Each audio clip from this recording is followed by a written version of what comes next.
আসসালামু আলাইকুম বন্ধুরা, সবাই কেমন আছেন? আশা করি ভালো আছেন। আপনাদের দয়ায় আমিও ভালো আছি। তো নিয়ে আসলাম আর একটা নতুন ভিডিও আপনাদের জন্য।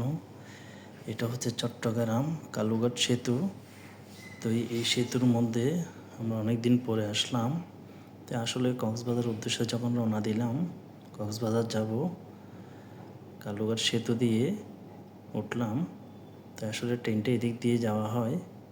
তো এই যাওয়ার পথে কিছু দৃশ্য দেখা যাচ্ছে, যেটা সকালবেলায় কুয়াশার জন্য দেখা যাচ্ছে না। দেখেন, ছোট ছোট কতগুলি বোট মাছ ধরতেছে। ওরা সারা রাত মাছ ধরে। তো এই মাছ ধরে যা পায় তাই বিক্রি করে।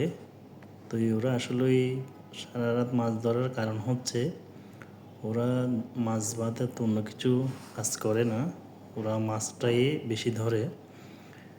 তো আসলে আমরা এখন শেষ প্রান্তে চলে আসছি কালুঘাটের। কতগুলো ট্রলার দেখা যাচ্ছে। ট্রলারগুলো হচ্ছে যে বালু নিয়ে যায়, অনেক যাত্রী বহন করে, এই আর কি। তো আসলে চারপাশের সৌন্দর্য বলা যায় না। আগে যখন আমরা কালুঘাটে আসতাম, তখন ব্রিজটা অনেক ভাঙা ছিল, এটাকে ঠিক করা হয়েছে। সেই জন্য এখন ট্রেন যাতায়াত করতে পারতেছে। ঢাকা থেকেও যেমন পর্যটক আসতেছে কক্সবাজার উদ্দেশ্যে, সবাই কক্সবাজার যাচ্ছে সেতুটা ঠিক হওয়ার পরে। এর আগে সবাই কিন্তু বাসে যাতায়াত করতো, কিন্তু বাসে প্রচুর টাকা খরচ হয়, গাড়ি ভাড়া কস্টিং বেশি হয়। সেই জন্য এখন ট্রেনটা হওয়াতে চট্টগ্রামের জন্য সুবিধা হয়েছে, যারা ঢাকার যাত্রী আছে তাদের জন্য সুবিধা হয়েছে।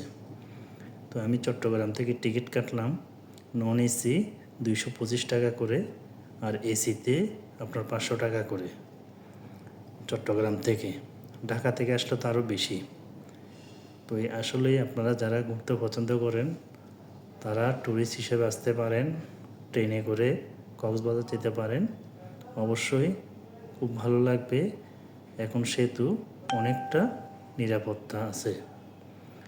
তো আসলেই যাওয়ার সময় চারপাশের দৃশ্যটাই দেখলাম, খুবই সুন্দর। আসলে কি বলবো, যতটুকু যাচ্ছি দেখতেছি ততটুকুই মুগ্ধ হচ্ছি। তো আসলেই এইভাবে দেখাটা আলাদা একটা আনন্দ লাগে। কারণ একটা যখন কোথাও ঘুরতে যাই, কোনো কিছু দেখলে চারপাশটা খুবই সুন্দর লাগে। তো কে কোত্থেকে ভিডিওটা দেখতেছেন অবশ্যই কমেন্টে জানাবেন।